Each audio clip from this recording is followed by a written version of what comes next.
है, ये मतलब है चित्त की वृत्ति का दमन करना। चित्त के अंदर जब भांति भांति प्रकार के विचार उठ रहे हैं, संकल्प उठ रहे हैं, ईर्षा की लहर उठ रही है, घृणा की पटारें आ रही हैं इस वृत्ति के अंदर, चित्त के अंदर, दूसरों को नुकसान पहुंचाने की अंदर से विचारधारा आ रही है, आती है ना कि ये बड़ा प्रसन्न है, बड़ा खुशी है। तो इसको राग, द्वेष, ईर्षा, घृणा, ये सारी चीजें जब तक हमारे अंदर हैं तब तक हमारा योग नहीं हुआ। योग कब होगा? जब हमारे मन के अंदर की विकृतियां शांत हो जाएंगी, संकल्प रहित हो जाएंगे, तब हम परायणता को प्राप्त होंगे।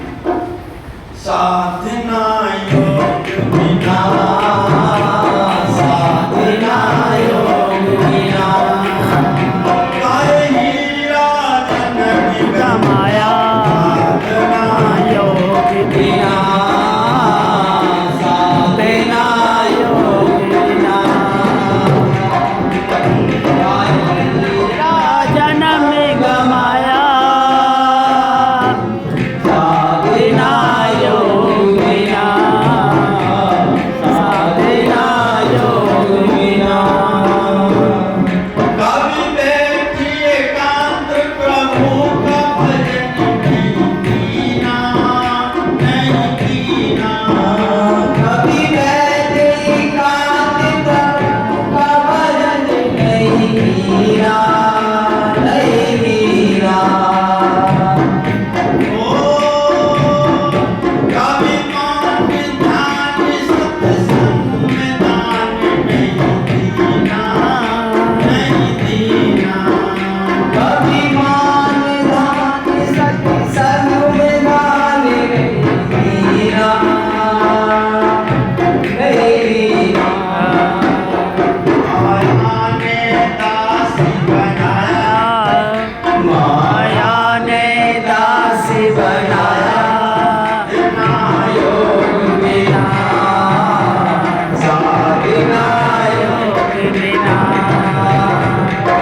हीरा जन्म गमाया, साधना योग बिना, हीरा जन्म गमाया, साधना योग बिना।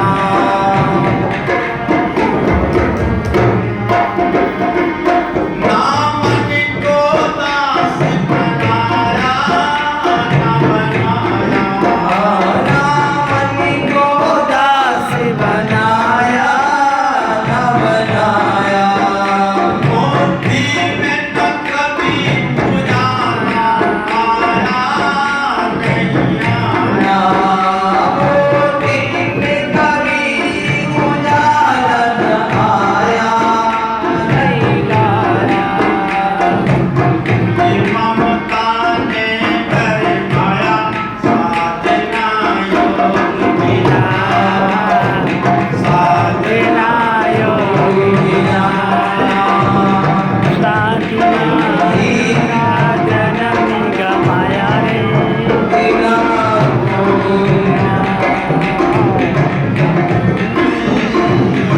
साधना योग बिना। अब हम साधने के लिए साधन,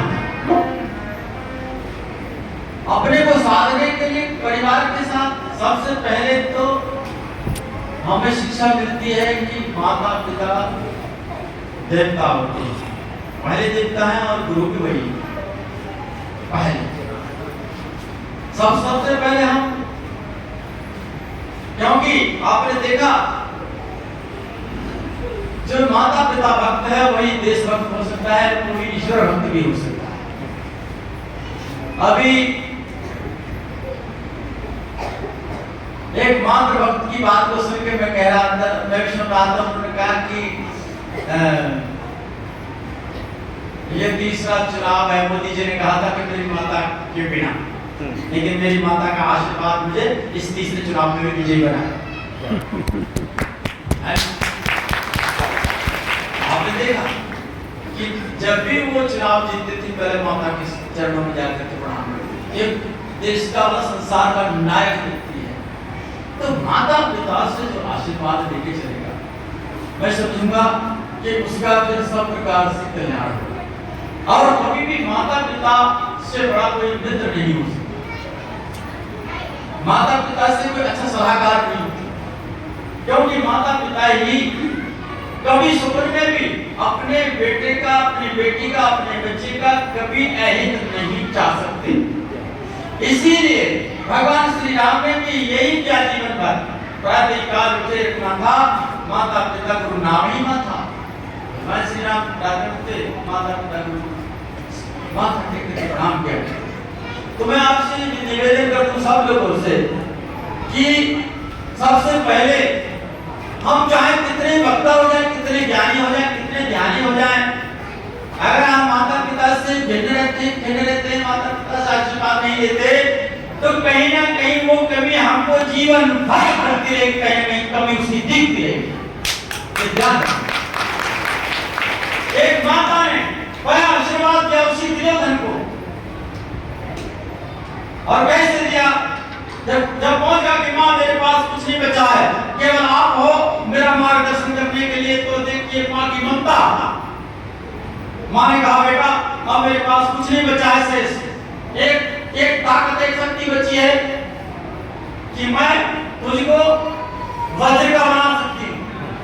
मेरे सामने निर्वस्त्र होकर के मेरे सामने आकर को, और मैं आंखों से पट्टी जब खोलूंगी तो तेरे शरीर पर जितनी दृष्टि आएगी उतना तेरा शरीर वज्र का हो जाएगा। और यही वास्तव में हुआ भी। अगले दिन जब वो गया तो भगवान को तो सब मालूम था कि इसका काल कहाँ है। भगवान कृष्ण रास्ते में मिलके कहाँ जा रहे हो? निर्वस्त्र था, जरीला रोटी भी नहीं थी। अरे माता पिता के सामने ऐसे जाते हैं क्या? बात तो कुछ सही नहीं थी, लेकिन परिस्थिति कुछ और थी। परिस्थिति के अनुसार दुर्योधन नहीं समझ पाया। भगवान श्री कृष्ण ने केले का पट्टा बनवा दिया। माता के पास पूछा, माता ने कहा हाँ बेटा आ गए तुम? हाँ। निर्वस्त्रों के हाँ माँ। उन्हें पट्टी खोली, आंख से जो ज्योति गई पूरे शरीर को वज्र का बना दी। जितने पुरुष ने यहाँ थोड़ा थोड़ा बांध रखा था कपड़ा, वो उतने में कच्चा रहेगा, लास्ट में वही मारा गया। भीम ने वही गदा मारी, नहीं मारा। लेकिन माँ के पास ऐसी ताकत होती है, और माँ की ममता मित्रों कभी कभी देखने मिलती है। हम माँ को कुछ भी कहते चाहे, लेकिन माँ की ममता हमारे ताई सुनाती थी कि किसी जनानी के कहे में वो बेटा जो था अपनी माँ का बोली, देखो मैं तुम्हारी जब मानो सही तुम अपनी माँ का गर्दन काट लाओ। अरे उस लड़की को उसकी बात मान गया, और क्या माँ सो रही थी, कंच जना काटा और जो है थैले बंद करके लेकर सिर को अपनी माँ के साथ ले जा रहा था। पत्नी के उसको प्रेमिका के पास ले जा रहा था। तो माँ का सिर ऐसा था कि अपनी बात नहीं हो सकती। मेरे ताई बड़ी लगा के बताती थी, बेटा वो बराबर सिर तरबुलसन करा बेटा हमसे चल तो करना लगता है, जबकि गर्दन काटी माँ की ऐसी माँ की ममता होती है, मरने के बाद भी उसे ठोकर ना लग जाए, वो माँ की ऐसी ममता होती है।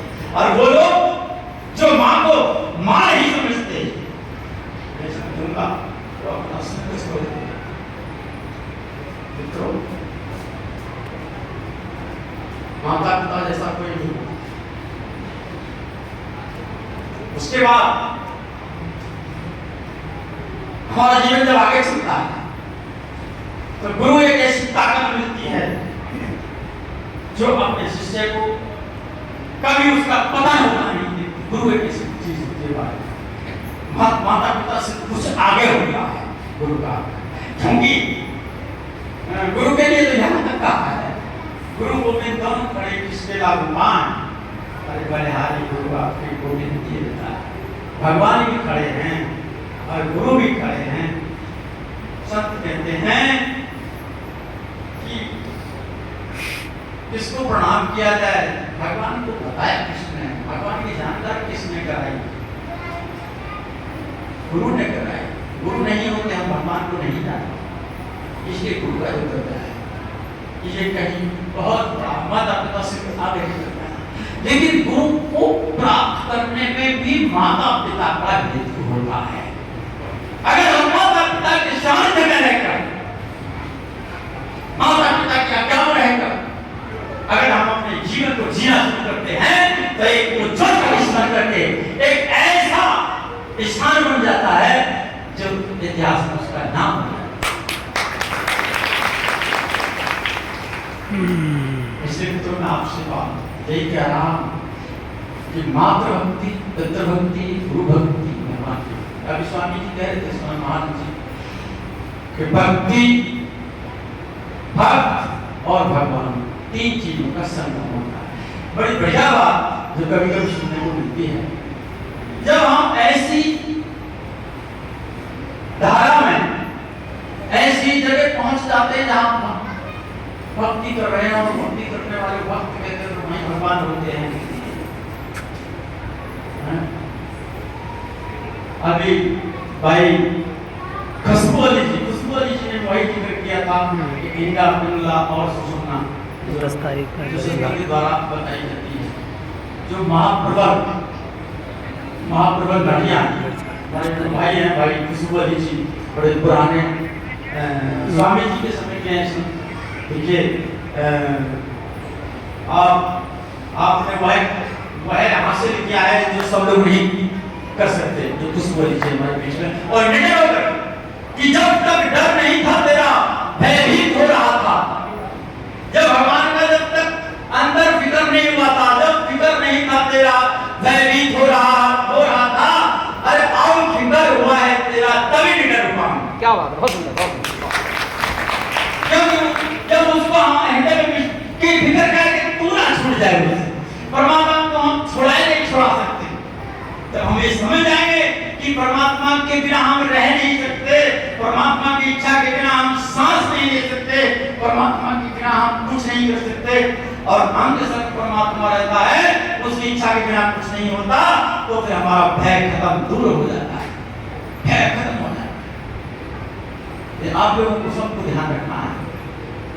तुम लोग सपने में कोई बात देख लेते हो तो डर जाते हो, बोले चौराहे वाली दिख गई, आज भोजपुर वाली दिख गई, आज बुढ़ा बाबू दिख गया, आज और कोई दिख गया, जा करके बोले ये करो वो करो, इसमें फंस जाते हो।